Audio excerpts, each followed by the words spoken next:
Hello, everybody. Welcome to another episode of DeRailed Podcast. I'm your host, Michael Bemis, and with me here today is Tarik Jawani. Hi. So, great introduction. Thank you. It's been a while since I've recorded the show with another person, or just did one in general, because me and Nick were talking about watching Blue Brothers. I told you this earlier. Yeah, it's a tough life being sad and alone. Yeah, it's a tough life being sad alone and making a childhood trauma video by yourself and making a chin comedy video by yourself and making a podcast by yourself and just doing everything. I'm trying to fucking drink my water and I can't. You're already almost out of water. We haven't even started. We technically started now. Yeah, we had a lot of issues with starting the show today. Yeah, the microphone was being a little bit, what's the best word to say it? Why are we always so rushed when we're doing an episode? Because last time I had to go, because we had to do something, I had to go meet up with someone with taxes and whatnot, and now it's like you have to go to work pretty soon. So we're always rushed whenever I do a guest episode. But we're going to talk about King Candy, which is a movie made by Ralphthemoviemakers. Other things, too. All right. Thank you for watching the podcast today. Okay. We are on Newgrounds and Bandcamp, although Bandcamp has a limit to how much we're allowed to upload unless we get a premium account. I don't know if I'm going to get a premium account. A premium account? A premium account. Premium. A premium. So I really like Ralph the Movie Maker. I've been a fan of his videos for quite a while. He did like a little appearance in a I Hate Everything video when he was talking about the Fred movies. Not even a little appearance. He reviewed one of the movies. He took over for one of the three. He actually, it was basically a Ralph the Movie Maker video inserted halfway through a I Hate Everything video. And then I started checking out his channel, and he has some funny videos, but he's also just, like, I showed Tarik the reasons Minions suck one today, because Tarik is a big fan of Minions, as everyone knows. Yeah, I absolutely love these fucking walking tater tots with eyes. It's absolutely adorable. I love them. So, yeah, we got, me and you just gotta sit down and watch Minions. If I could go back in time, if I could go back in time and stop that idea from being proposed in the boardroom. Hey, let's make a Minions movie. They did pretty good with Despicable Me. I would do it. From a marketing standpoint, Illumination kind of knows what's up. I mean, yes, they're fucking genius, but it's just from like a filmmaking. I've only seen the first Despicable Me, and I thought it was cute, but that's about it. I liked the first one. I genuinely enjoyed watching it. I don't think I've seen any of their other movies. Like I didn't see he talked about all the movies they made. I know Sing is the most recent one, and that one was like eh. Sing was eh. I've heard that it's really bad from some people. I've heard it's really like meh from other people. Like Zachary saw it in theaters, and he said like my friend Ziff Prod. He said he liked bits and pieces of it, and he at least gave it credit for like having a I watched it with my mom. 3-act structure. I watched it with my mom. I think he did too. Yeah, I think he went to theaters to see it. I watched it like we were just sitting on the couch. It was. There were so many moments in that movie where I was like, what the fuck is going on? It may have not been his mom. It might have been his friend. I don't remember. There was this scene towards the end. Isn't Seth MacFarlane a mouse? Yeah, he's a rat. A rat. A mouse rat. Some sort of rodent. Some sort of pointy-nosed, pink-tailed rodent. And there's a scene in the end when he's singing a Frank Sinatra song. Of course. And there's a helicopter, and he starts flying up towards the helicopter instead of being forced down. It doesn't make sense because that's not how the physics of a fucking helicopter work. It's not a jet engine point. I Hate Everything made a video on it, and he was talking about how there was absolutely no reason for the characters to be animals in this one, because the only joke they make in the entire thing, keeping in mind I haven't seen the movie, I can't say if it's good or not. I don't plan on watching it. Is there's a part where the porcupines the spikes come out. The quills. Quills. God, I'm a fucking idiot. I'm not sure if they're quills. I think they are quills. Yeah, they're quills. I was thinking are they spikes? Are they pins? That's why I was freezing for a second, but no, they're quills. And hodgehogs have them too. Yeah. But that's the only animal joke they made in the entire movie. The rest of it was that's the problem. They were just animals because kids like animals, and you can make simpler designs of them. You can make them look cute, as Ralph said in his Minions videos. And make even more furries. Make even more furries. Yeah, Zootopia though they did everything with it. They marketed it to furry. I know, but they did everything with them being animals that they could. That was a crucial part of the storyline because the whole. That's a problem. A lot of things will use their the main is it it's not a trope, but the main part of the movie, like, oh yeah, this is a huge part of it, but the story doesn't talk, like, it barely touches on it. Like, for instance, Sing. It's like it didn't need the animals to be there. They were just there. It's like, why is that such a big thing about this?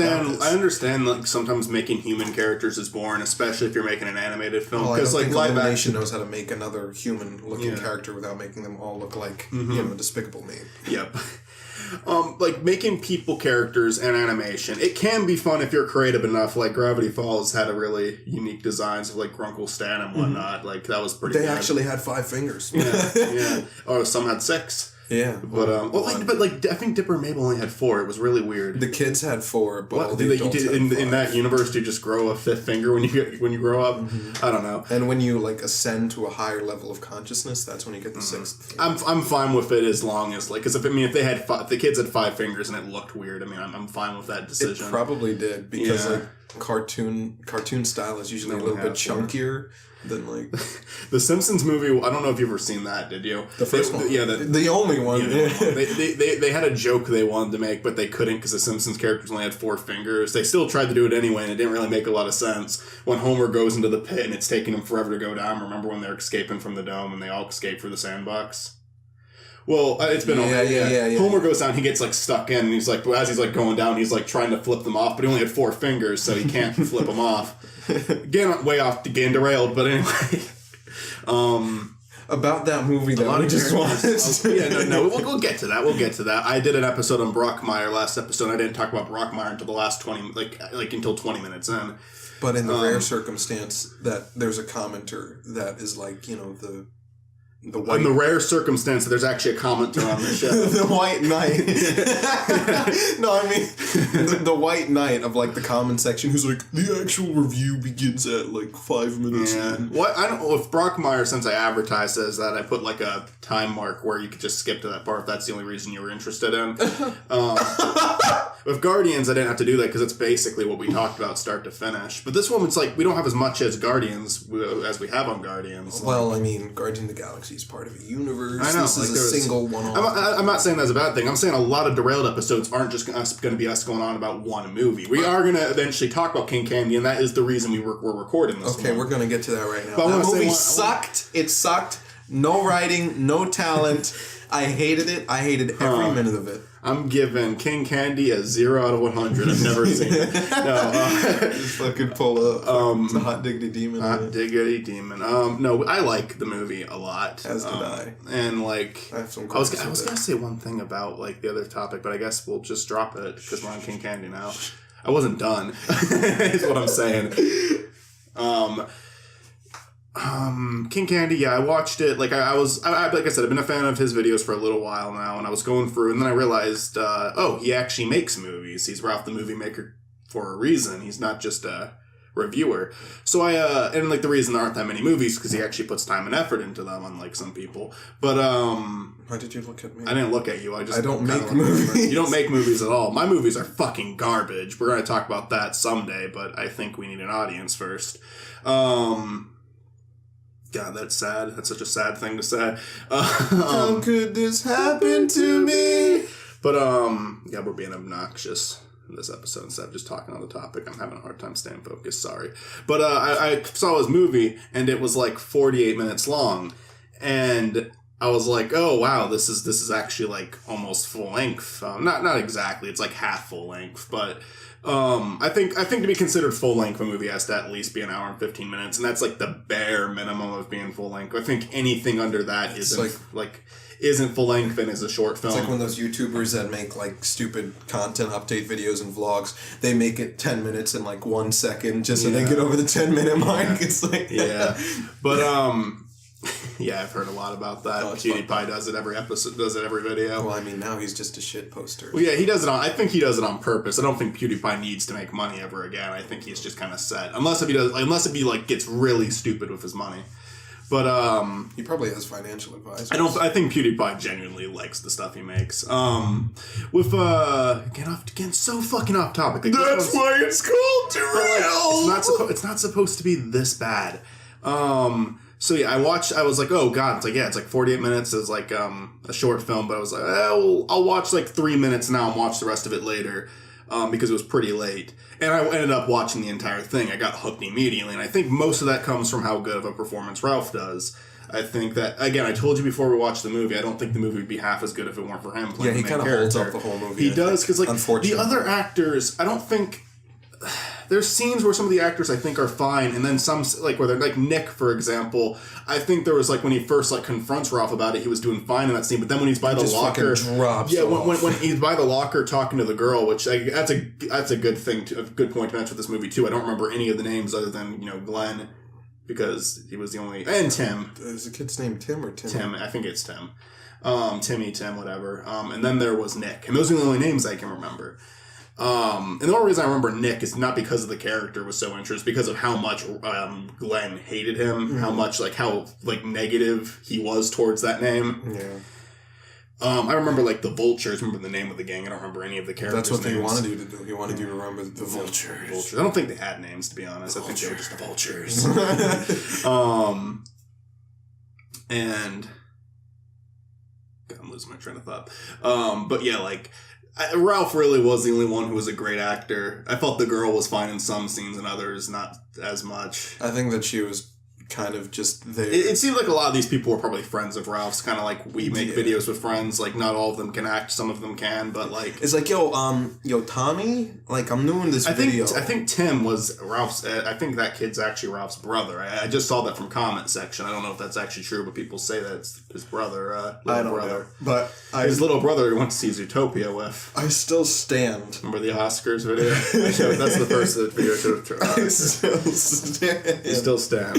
I still stand on the fact that I don't think you should use kids in, like, indie movies, because they never seem to be good actors. It's like... There aren't a lot of good kid actors. It is impossible to find a good kid actor. Yeah, like, I think that... I'm trying to think, like, yeah, like... And then when they do, I can probably name most of the kid actors I've seen, like, in, like, two hands that I've seen that I actually liked. And to be fair, like, there's a lot of movies I haven't seen. Like, I recently saw the Babadook, as I mentioned before. The fuck is the Babadook? Babadook. It's just a horror movie. It's a fucking awful name. But no, I remember you talking about that. Yeah. And the kid actor in that one's actually really good, except for when he's trying to scream or cry, because he has like a smile on his face when he does it. So I'm just imagining. But this. I think like the kids from like the first two Shyamalan movies, The Sixth Sense and Unbreakable, are good. Shyamalama Ding Dong. But yeah, I don't think Tim was like bad in this. I think he was. Really? Yeah. I don't know. Like, I felt like he was very quiet throughout the whole thing, and that could be bad. But I think some people kind of talk like that when they're horrified. Yeah, no, but it's not that. I think that his role was bad because, like I was telling you when we were watching it, it's like a lot of times when people do indie movies, they'll kind of try to, play these characters that do not fit them as an individual. Like, you're supposed to cast somebody for the role, and it seems like they just kind of threw these people into some of these, like, okay, you're going to be this character. It doesn't matter how good or bad you are at portraying this kind of character. It doesn't matter your strengths or weaknesses. You're just going to be there because you're on hand and you said that you'd do it. Tim, his character seemed really, really, like, I don't know, it just didn't fit. Like, the appearance of the kid with how he was, acting, it was just, and his, and the role that he was doing, it just didn't fit right, because he looked like a generic kid, and he's supposed to be this kind of like the moral right-ish kind of. It does seem unrealistic that a kid like that would stay with a group like this that long. Yeah, like a religious kid would not. It could just be like naiveness, because like maybe Ralph talked him down to it, like. Yeah. But I don't know. Like that didn't bother me too much. The second time around, I read the comments after watching the movie, and a lot of the comments criticized the acting. I was like, I felt the acting was fine. Rewatching it a second time, I definitely saw that. I think one of the most criticized actors, and I don't think he was like, I don't know how you can criticize this actor, because he basically said nothing in the movie was the hall monitor. There was the one scene where he approached him and he was like very calm and whatnot, but I don't know. I thought that was kind of just a normal way to talk. I just wish that people who did indie movies, especially like high schoolers and stuff. Maybe I'm easygoing because I make indie movies and I'm kind of falling to the same problems that this movie has all the time, but I think King Candy's a lot better than the movies I make. I just wish that people would be less afraid or just not as turned down to get an adult actor to play an adult character. Mm-hmm. Like, the hall monitor, when I think of a hall you monitor... and Greg playing detectives. Yeah, that was horrible. That was horrible. Why the hell... Why did I say yes to that? Because you're my friend, and if you didn't, you'd be an asshole. No, I mean, why did I think that was good is a better question. You were younger. That was 2013. I was 14 years old, man. 14. I was 14 when I was 14, and I was playing a detective. It was when I was 14, the shit I thought of was a lot worse than saying yes to that. Well, oh my God. Did you see Super 8? No. Okay, so Super 8 is a Spielberg. Yeah, it's a Spielberg movie doing an homage to his earlier movies, which it's like Stranger Things, but it's actually directed by Spielberg. And it's like these kids, and there's this whole there's an alien. Have you seen Stranger Things? I've seen 20 good. seconds. Sorry to interrupt. Go on. But the child actors in that movie, Oh, someone's knocking on the door. Sorry. Getting back to things, Super 8, yeah, somebody was just at the door, sorry. But the child actors in that movie, they were really good, and their characters fit what the actors and actresses could do. You know, they weren't trying to play too mature of a role for who they were. I think the whole point of this, though, is the reason it was a kid in this movie is because he was trying to manipulate kids because people who were older wouldn't fall for this shit. Yeah. So that's why I kind of think it works here. He's like a 6-year-old. He's not a 6-year-old. He looks like he's about 10. He looks like 10, he looks like he could be between the ages of 10 or 12. Yeah, 10 or 12, but I don't know. Like, how the hell did he get around to sell all that candy and shit? His bicycle. His operation wouldn't have been that big. Where the hell were the parents? Yeah, he does make $127,000 in a couple of months. So clearly there's some issues with this movie. A big part of like me and Tarik that we debate a bit is the technical side, and I do have problems with the technical side of this movie. Also, it's an indie movie. And I think you can, like, understand when it's an indie movie. I don't think that means you're exempt from criticism when it's an indie movie. It's like, no, don't worry about it. He's just the fuck up. Yeah. I definitely think that you can understand it, though, and I definitely think you can consider that when you're looking at the movie. Like, obviously, it's not going to be as impressive as a movie that had a big budget or something. But I don't think it's exempt from criticism.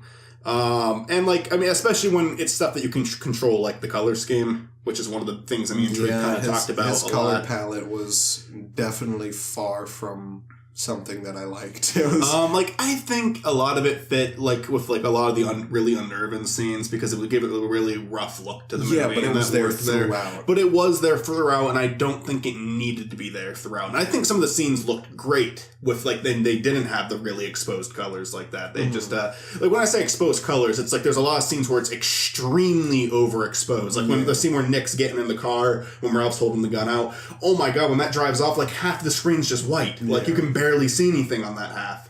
And then there's just scenes with like just with him inside the house almost every single time. It's like really yellow. Like his skin almost blends in with the background with how yellow it is. That's an exaggeration, but it's like no, but it is. It's one that it's close. Like it's like if you removed any form of outline, rest on anything, it would almost be the same color. Like his skin color and the wall would be almost identical. That was another thing. You know what? I didn't even think about that, but think about this. But a lot of the times the characters are up against walls in the movie. Physically and, metaphorically with how they're speaking. And the backgrounds that they're, on is very flat. Like, there was a scene where he was being interviewed by his who would later become his love interest in the film.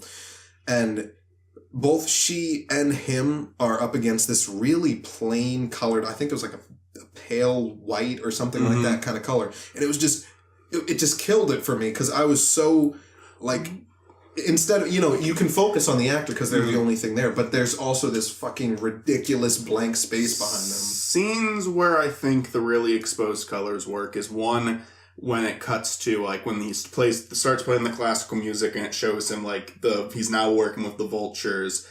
He's now he's beating someone. Like really exposed colors really work there, although they're not that exposed during the outside scene where he's actually beating. There's still a lot of brightness to it. Like where he's actually it shows a shot of like Glenn beating him like from the ground perspective. Yeah. Like you have like the complete like white background because of the sky, cloudy day. But you also like that's I think in that scene it works. And another scene I think it really works is the really weird, almost abstract scene when the police are coming and he's like running from his house. I wonder if he actually like got a cop, to do that, or whether that was just somebody who had a light bar kit. If there was actually a cop, they'd show more. I bet because you don't see a cop car. I feel like that was probably just a lighting thing they had. Oh, it looked pretty. I feel like they'd show more if they actually were able to get a cop car for their film. Yeah, it's like, you got to use this. Yeah. We got him out here. Some people aren't like that. I mean, a lot of people, whenever they get have something like that, they want to show it off as much as they can, and that gets obnoxious. And maybe he didn't want to be like that. But I'd say like one shot where you can see the cop car would be nice if he actually got a cop car for that. So I figure that he didn't really. This podcast can be awful if people haven't seen the movie, but. So you definitely should be watching the movie before you listen to us talk about it. The soundtrack of the movie is actually really good. I love the music, but the sound design is. It could be the problem is it's iffy in some scenes. I like there was a scene where the washing machine's going off. That ambient noise. He leaves the ambient noise way too often in the film, and it sometimes gets super distracting from an otherwise really. Engaging scene. And it's like, what the fuck is that? What is that? And it shows a shot of the washing machine before the scene begins, so he's doing that on purpose. Yeah.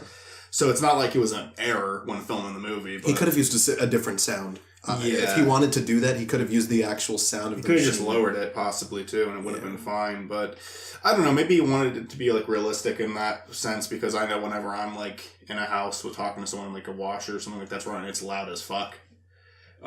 Maybe I don't know. I really don't know. I don't know what his intention. If that was the case, then I would have used it. It could have just been a fuck up. I have no idea.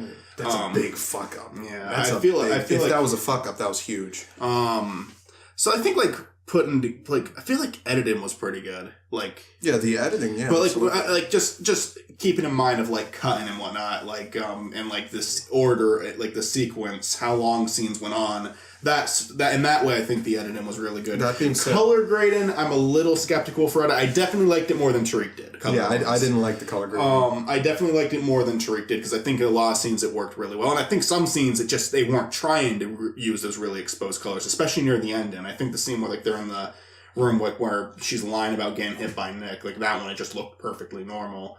The colors, but and then sound, I do agree with Tarik, sometimes the noise in the background is too much. Yeah. In some scenes it works, but when it's a scene that just has dialogue going on straight without any weird cuts or anything like that. I feel like he should have used a microphone if he had one. Yeah, stuff like that I think works in scenes where there's a lot of actions going on. Yeah, there's a lot of stuff going on. Yeah, and a scene where it's just dialogue, you definitely want it to be more quiet. Now, to be fair, the actors are loud enough to where you can still hear them. It's not like it's a lack of hearing them, but it is too much to listen to, I think. There was a scene when he was on the couch with the love interest, when he invites her over, and they're they're on the couch drinking water in wine glasses or whatever, and they're almost drowned out by the ambient noise because I guess he was using the camera microphone in it, and it's like I said, it's not distracting, but it's just it's bothersome looking at. It's bothersome to see. It's like, wow, that's.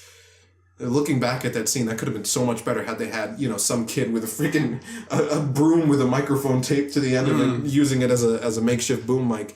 And the other thing that I wanted to say was the shot composure in the movie. It is good at times, but overall, the cinematography was. It was. I thought it was fine. It was alright. Yeah, it was alright. Yeah, I thought I don't think anything that stood out about it too much, but I'd say it's it wasn't stand out, but it wasn't bad. I'd say it was above average at least. I wouldn't say it wasn't like a movie that was just shot. They were clearly trying stuff out with it. Oh yeah, no, absolutely. It wasn't just they didn't give a shit. A lot of people who make films, even bigger budget films, they'll just set the camera up and take a shot. There was clearly some effort. Have you ever seen Nightcrawler with No. Is this not Jake Gyllenhaal? Is that Jake Gyllenhaal? No, fuck that. That's not Jake Gyllenhaal. But I don't know. But like I said, I think the movie was very entertaining. I liked it enough to where I showed it to Tarik and watched it a second time. I just saw that probably, like I said, a few days ago. But so yeah, I watched it. I really liked it.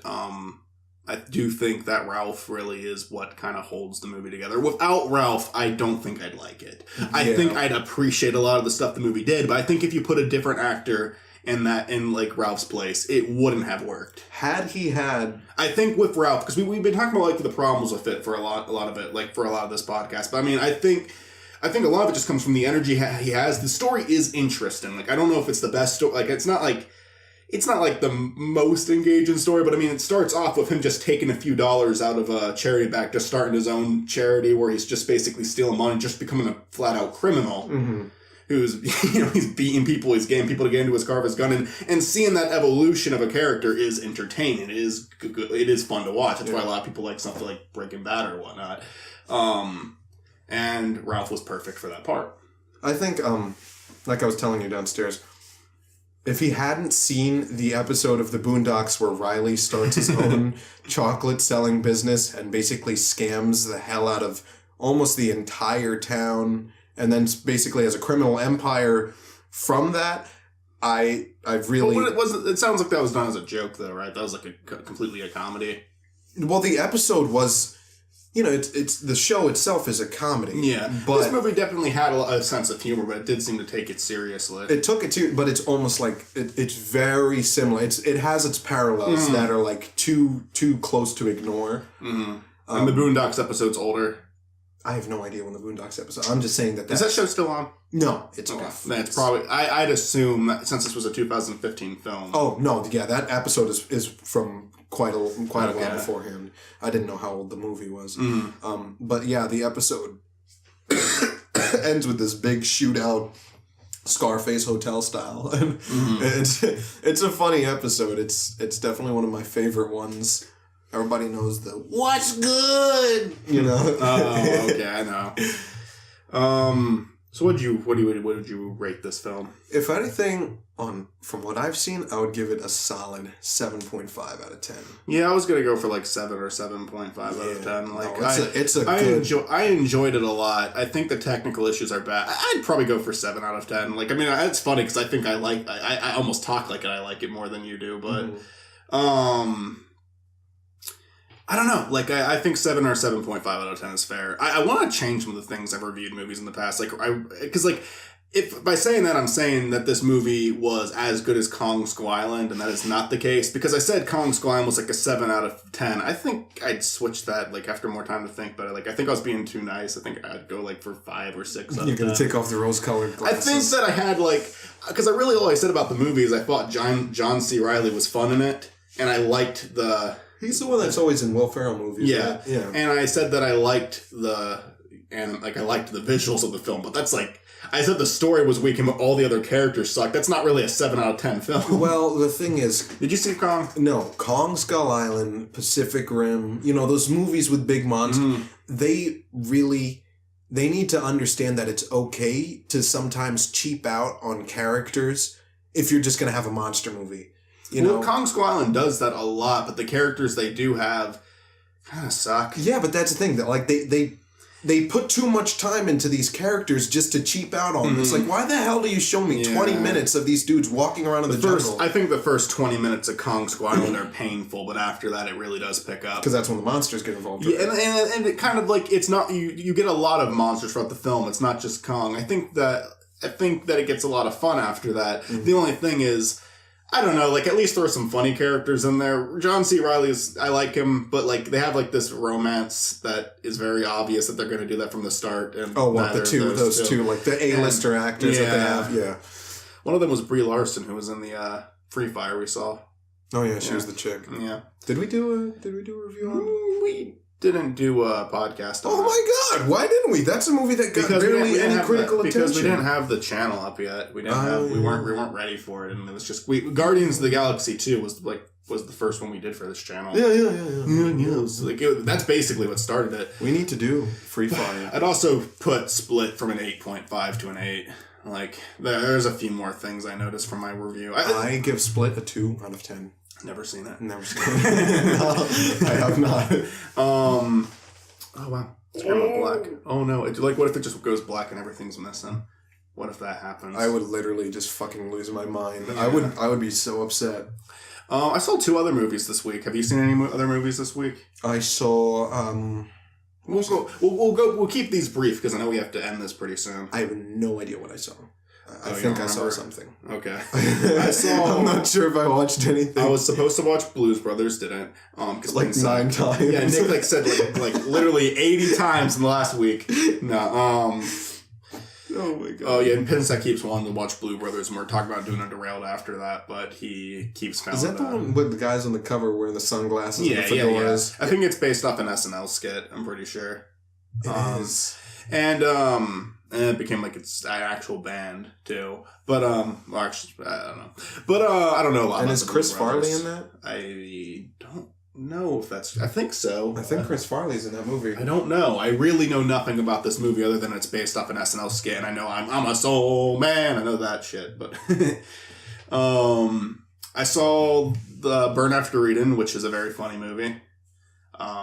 I can't think of a single thing wrong with it. That actually might be like a perfect 10 out of 10 film for me. It was really funny, and I was expecting it to be a lot more serious than it was. And it's like, it almost has like a serious tone in some parts of the movie, but the entire movie is just about like, it's a giant misunderstanding between every single character. It's like a bunch of stories that collide together, but they don't collide properly, and everyone thinks something different is going on, and everyone's confused, and nobody knows what the fuck they're doing. And occasionally just cuts back to the CIA where J.K. Simmons is like, he's just like hearing all the stuff that's up, and he has no idea how to process any of it. Oh, that was really funny. And then he says, I want Spider-Man. Okay, Spider-Man joke. Because he was James Jonah Jameson. I know. He was he was J.K. Simmons is amazing. Probably the best fucking actor that they could have possibly gotten to play James Jonah Jameson. J.K., I love him. I even if it's like a bad movie, J.K. Simmons just makes me laugh. He's the State Farm guy. Yeah. Is it State Farm or Farmer? No. Oh, God. He's not, what? I don't know. Yeah, he's the dude in the commercials that with the bald guy with the glasses. That's J.K. Simmons. I'm positive. Okay, I don't know what you're talking about. I don't watch a lot of television. I watch, maybe, I don't know. I watch Better Call Saul, and that's it. I'll probably watch Rick and Morty when that comes back on because I like that show a lot. Yeah. Every other show I watch when it's complete. Like I'm watching Parks and Recreation now. That's obviously finished on Netflix. And yeah, we were watching what was it again, like Fairway Freddy or something. Fairway Freddy, yeah. It's just fucking Freddy from down the street running around on a golf course. Oh man, that show's really funny. I like avoided it for so long because I watched, like, my cousin showed me one episode saying, "Oh, this is a great show," and I thought it was awful, and then I watched it again. Like, I should give it a shot. I avoided watching High School Musical because everybody liked it. I had to watch. I didn't watch Breaking Bad. Game of Thrones. Game of Thrones I haven't watched, and either The Walking Dead. I don't think I'll watch The Walking Dead. Game of Thrones maybe. There's a third one that I didn't watch. Everyone I know, like The Walking Dead is like the most mixed show I've ever heard because I have some people who will tell me it's like the best show ever, like, or the first couple seasons were pretty good, but now it's not good. Oh, the entire show sucks. No, it gets better later on. Very few people say it gets better later on, but some do. He kills off literally everybody that people like. That's Game of Thrones. Yeah. I'm talking about The Walking Dead. Oh. Oh no, I just fucking hate that show. Yeah, so there you are. Game of Thrones, I hear it's really good. That's like all I hear about Game of Thrones is, yes, it's really good. Breaking Bad is fantastic. It's one of my favorite shows. Well, what's it called? The Walking Dead follows pretty much the same formula in every goddamn season. Every season. It's like, we find a new settlement. They're gonna hate us now. We kill a couple of people. I don't give a shit about zombies. I'm not even a big fan of survival shows. I will say, I know we'll wrap up right now. I know, like, not everyone's a big fan of the CW network. I like The 100. I think that's a good show. It's free real estate. What? It's free real estate. Real estate? What? It's free real estate. Very realistic. Keep sounding like you're saying it's very real estate, but it's very realistic. You'll just go back. Have you ever seen The 100? No. It's a good show, but it's kind of bad at first because it's like very teen drama like, but it breaks into something way better. Only first few episodes are teen drama. Kathy slept with Jared. Some of the dialogue's really awful in the first few episodes. But I think it gets really interesting. It's about leadership. Jared slept. And then I saw The Prestige a few days ago, and that was a good movie. With Sally. It was a good Christopher Nolan movie, and I'm not always the biggest Christopher Nolan Have you seen Christopher The Nolan Machinist? fan. What? Have you seen The Machinist? No. Is that what's That's, that? was the guy who played Batman. Oh, Christian Bale. Christian Bale is. Christian Bale was in The Prestige. He lost so much weight for that role, and it's so creepy because his face is like gaunt and stuff. It's like, ugh, it's gross. The Prestige was okay. I can watch that eventually. Is it good? Yeah, it's a very dramatic film. Yeah, but Christopher Nolan. It's not like an action film. Christopher Nolan doesn't really do comedy, and neither was Prestige. I mean, there's like some. Oh, you need to watch Live by Night. Nah, The Prestige can't be considered an action movie. I gotta go now. All right, man. This has been DeRailed with Michael and Tarik. Sorry for holding you here so long, Tarik. I think this is the longest episode now. I love dogs. Okay. They're cute and fluffy, and I want to pet them. And that's the movies I saw this week. Enjoy your week, guys.